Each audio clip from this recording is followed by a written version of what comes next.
People want to know if the Jaguars are safe at the safety position. Well, I'll tell you that and more here on Locked On Jaguars.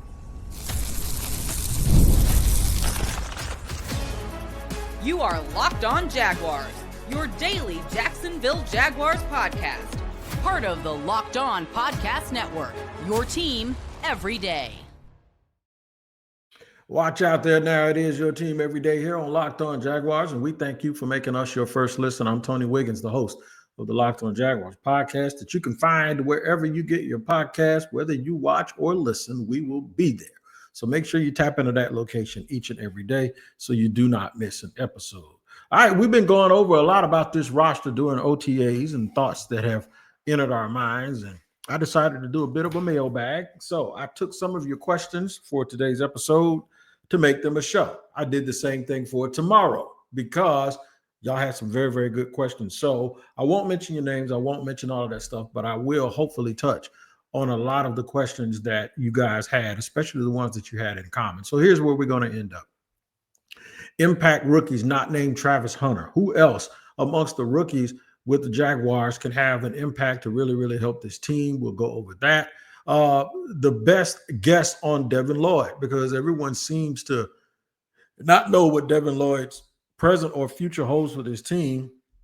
We'll go over that and give you our best guesstimation of what we think might happen. And then, are the Jaguars set at safety? That's where we're going to start the show today, because that is a very, very interesting question, because it has a few layers to it.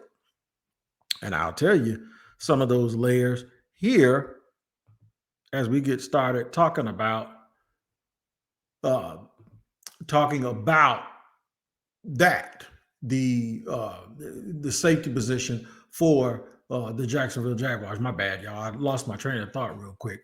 I think the Jags safety position is better than it was.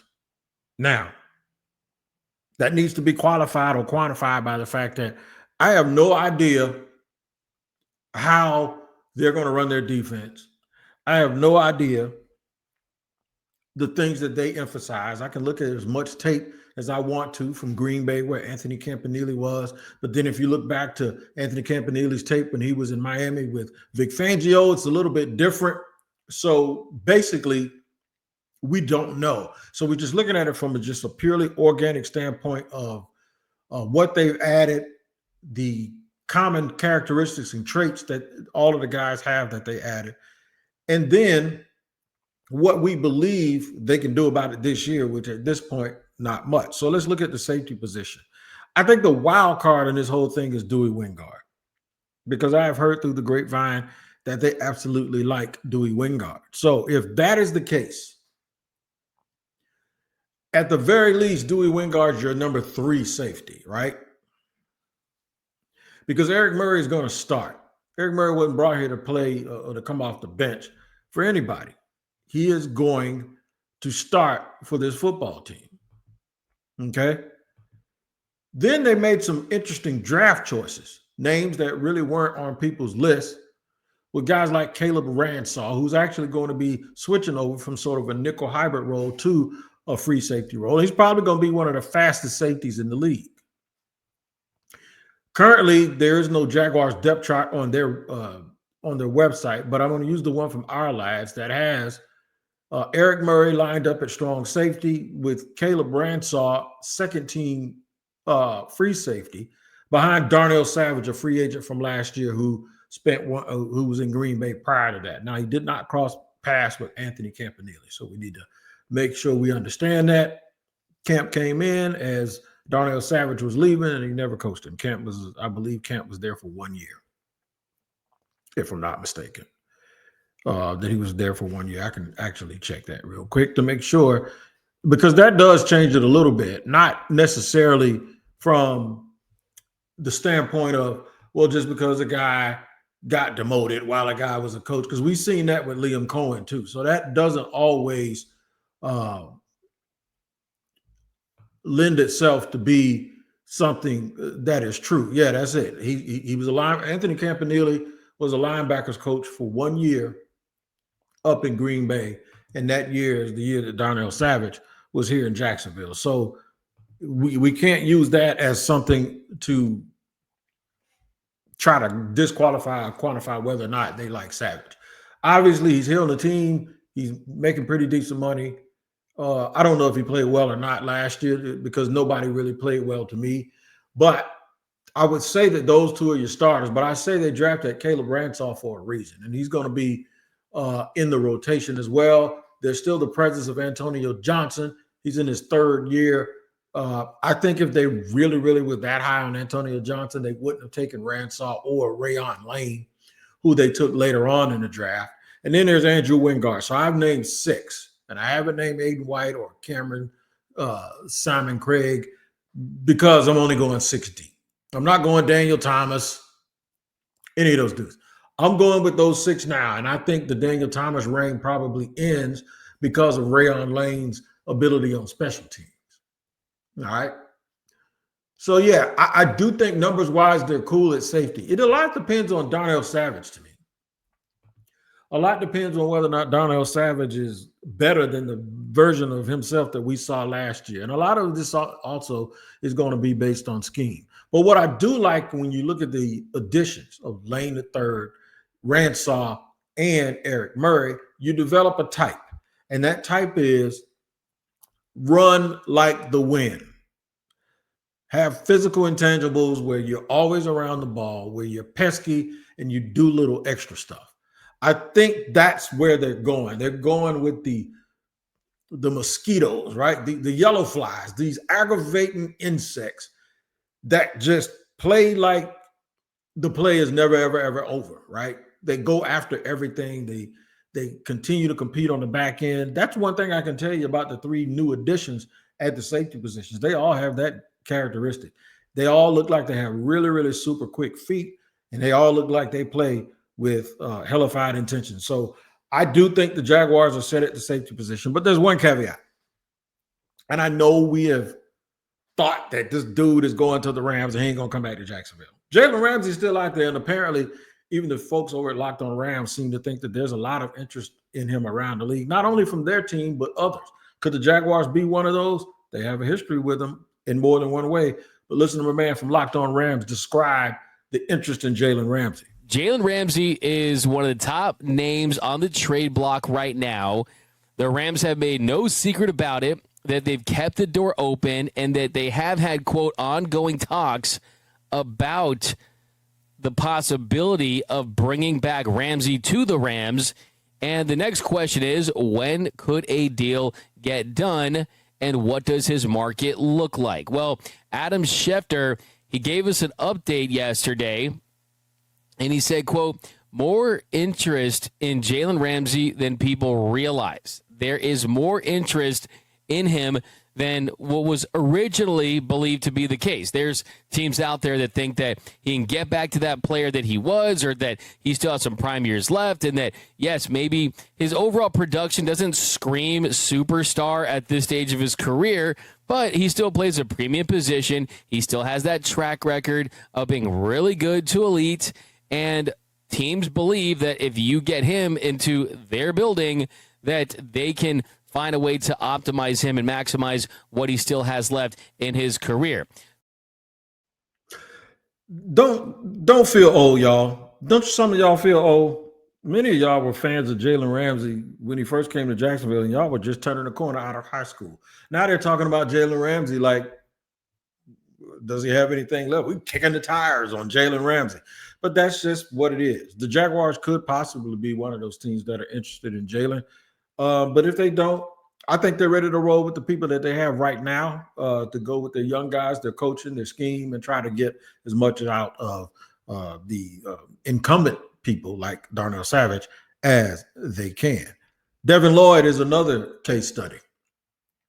I'm going to compare him to another Green Bay Packer. That's Quay Walker, because they both have something in common about not getting their 5th-year option picked up. We'll discuss that and more here in a second on Locked On Jaguars.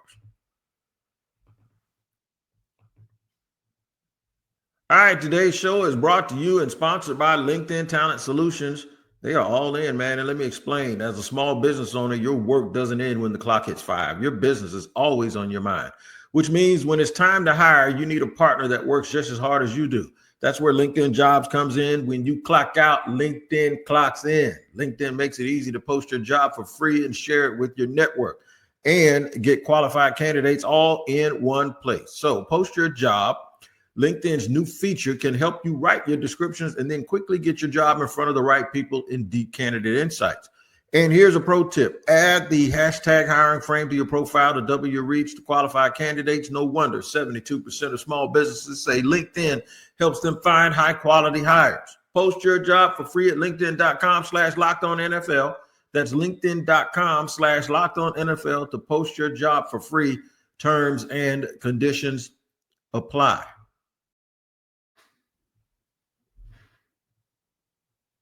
We are rolling along here on Locked On Jaguars, talking about different subjects and different players based on the Jaguar fans' mailbag responses.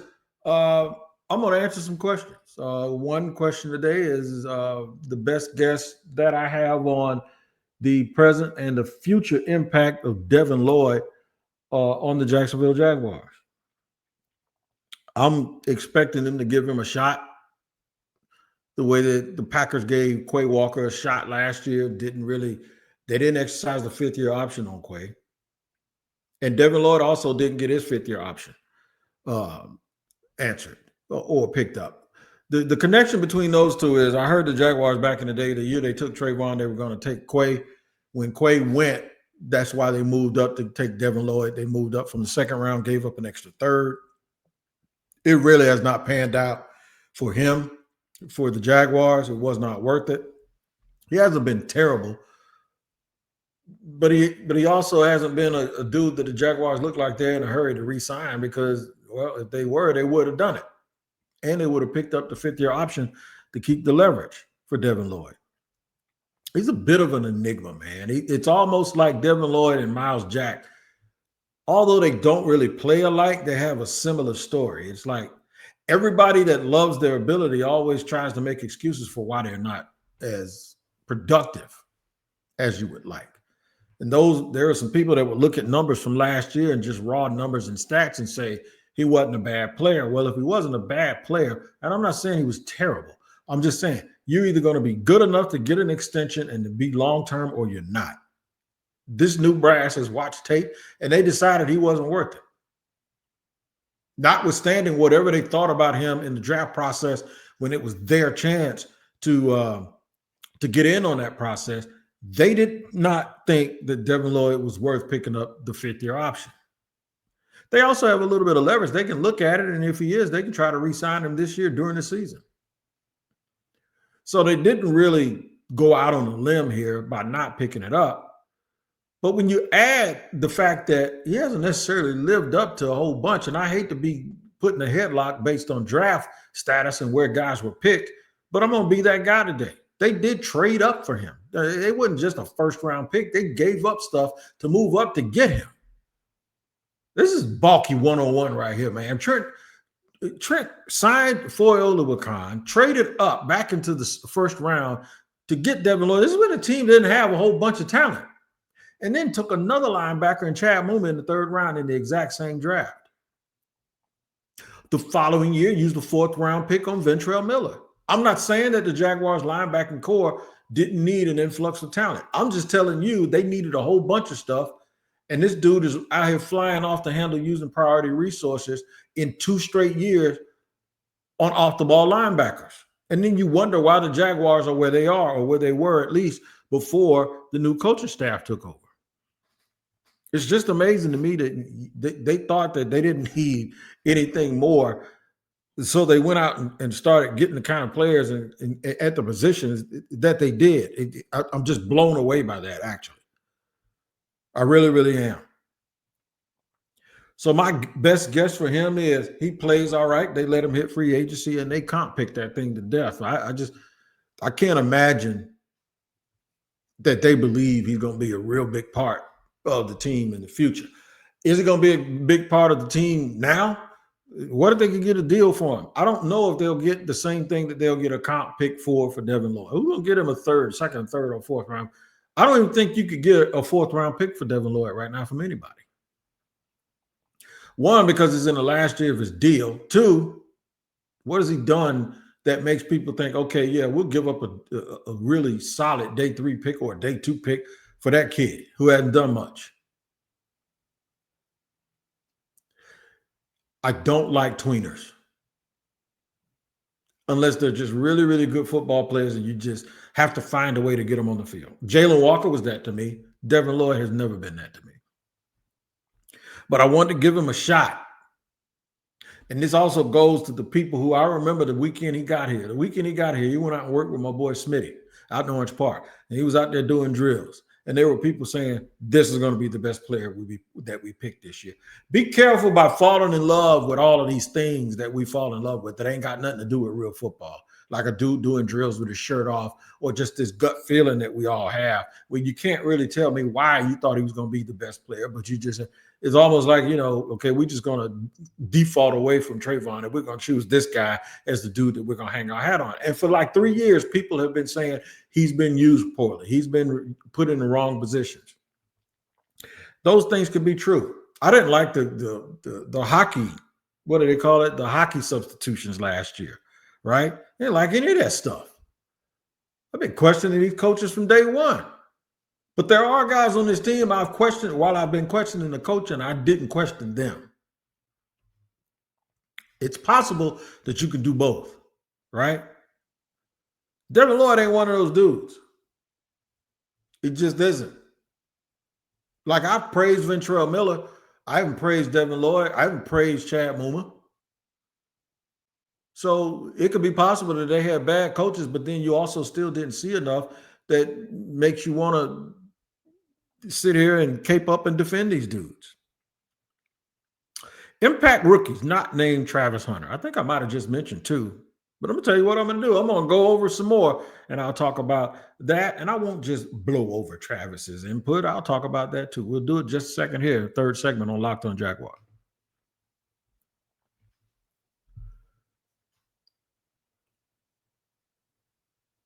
All right, man, we're running it down here on mailbag episode where I'm answering questions. Sorry I ain't mentioning y'all name, but we just ain't doing it today. All right. So here's the last subject. We've talked about whether or not we think the Jags are set at safety, the best guest on Devin Lloyd, and now the impact rookies not named Travis. First, I'm going to go over the impact rookie that is named Travis. Be trying to get me to go past Travis Hunter. Travis Hunter could very well win Rookie of the Year on offense and defense.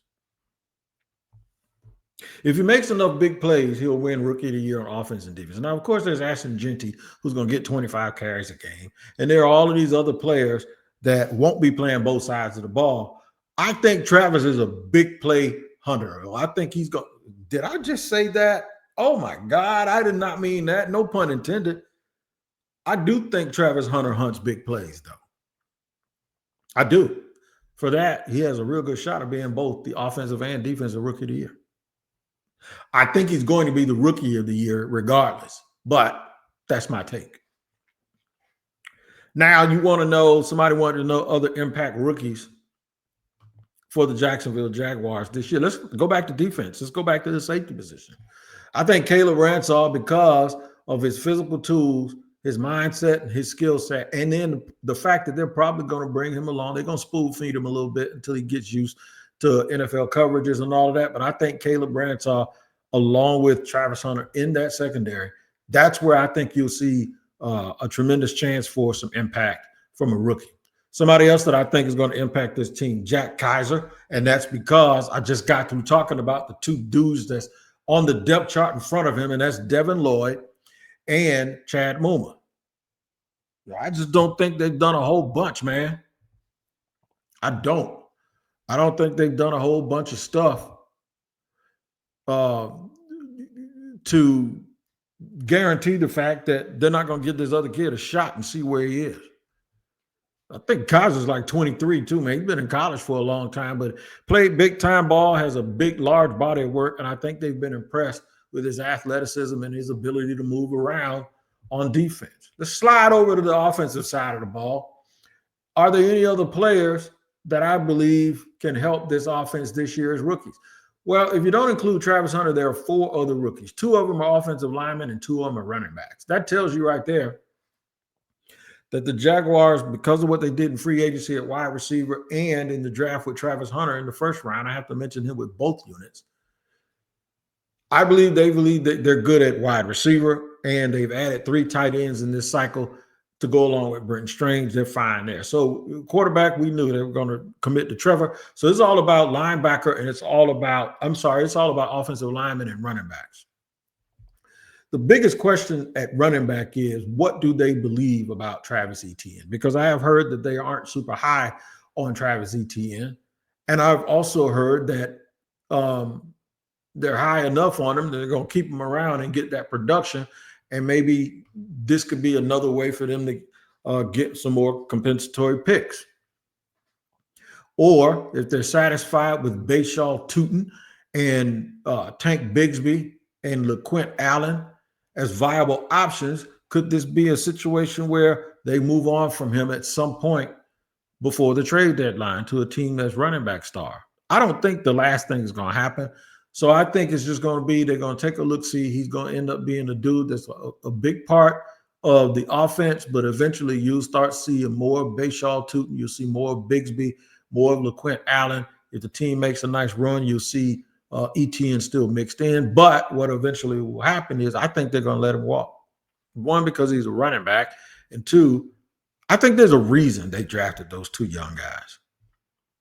Part of it is because they believe in him. The other part of it is they think they can find them a running back that can play in their system, or they can do a good enough job identifying the type of running backs that they want in their system, because, we don't just go out and quote unquote find running backs hanging around. But that being said, man, listen, it is all about getting everybody onboarded and getting quality play out of all these young rookies. Now, one thing they're going to have to do, they have to pass protect. So I think the advantage in that probably automatically goes to Tank Bigsby, because he's stout, because he's been in the league for a while. I think Tank Bigsby is the one who can do the best job in pass protection right away for this team. I heard LeQuint Allen is really, really good at that too. I heard Bayshaul Tuten is someone where he can run it, but he'll put it on the ground and fumble it too. I really think the Jaguars are going after R.J. Harvey, but he got picked up before they had a chance to grab him. And last on the offensive line, Wyatt Milliam. Can Wyatt Milliam help right away? Yes, he can. And I also think Jonah Monheim, because of 2 things. Because I think he has more strength, more functional strength than Luke Fortner. He might actually push Fortner out. And then he's versatile because Jonah Monheim can play up and down the offensive line. I think Milliam makes it. Right now he's listed at right guard, but can play a little left tackle as well. But I think Monheim makes it too. I think both of these offensive linemen proved to be within the Jaguars' top 9 at the position, like I said, because of versatility.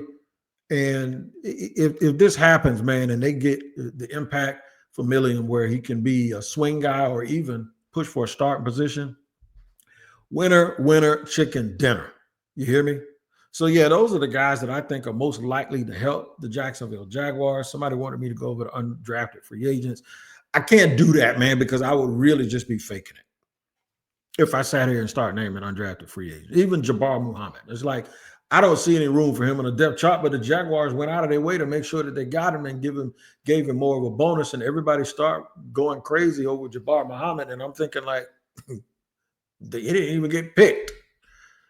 So we got to make sure we don't make too many mountains out of little molehills. But the main thing is that we need to understand and know is this. There's improvement up and down the Jaguars roster. They're going to get impact from rookies, but the rookie that everybody wants to talk about and think about is obviously Travis Hunter, who, once again, I will tell you, I think he's going to win offensive and defensive rookie of the year. I think he's going to win rookie of the year. And if you break it down, I think he's going to win both. His only competition, in my opinion, on defense comes from Jahdae Barron, because I think the Broncos are going to be pretty good. And then offensively, probably a Marion Hampton or Ashton Genty, because I think they're going to get a whole bunch of touches. I don't think there's another wide receiver outside of maybe Luther Burden that's going to make that kind of noise. But Luther Burden, in my opinion, he's going to be the third receiver in Chicago. And then even Emeka Egbuka is going to be the fourth receiver initially in Tampa. So it might come down to whether or not those guys have the opportunity that they need in order to be successful moving forward. But I think Travis is going to do great. And if the Jaguars can get offensive line help in this draft, and then find them a safety of the future, you could have a starting wide receiver and corner that you expect to be a Pro Bowl type player, a really good offensive lineman in Wyatt Millian, a very valuable, versatile backup in Jonah Monheim, Caleb Ransall running around in the secondary looking like an underrated player, right? And a guy who just makes noise and plays the game the way you want it played, combined with the other guys that are back there. You mess around, and if Jack Kaiser can play any man, the Jaguars are going to be really, really good, I think, for the future. And then it'll make you realize they didn't need that first-round pick in 2026 because they hit on the other draft picks and that their thing works. We just want to know that it works, man. That's all you want if you're a Jaguar fan. Does it work? Tell you what does work, watching Locked On Jaguars and then turn around and watching Locked On NFL Scouting. My man, Kyle Krabs and Joe Marino, they give it to you like you can't get anywhere else. And the main thing that they do is they make you a smarter NFL fan. So make sure you check out Locked On NFL Scouting wherever you get your podcast. We'll see you next time here on Locked On Jaguars. Make sure you guys take care. And thank you for spending 27 minutes with me today. We'll see you later.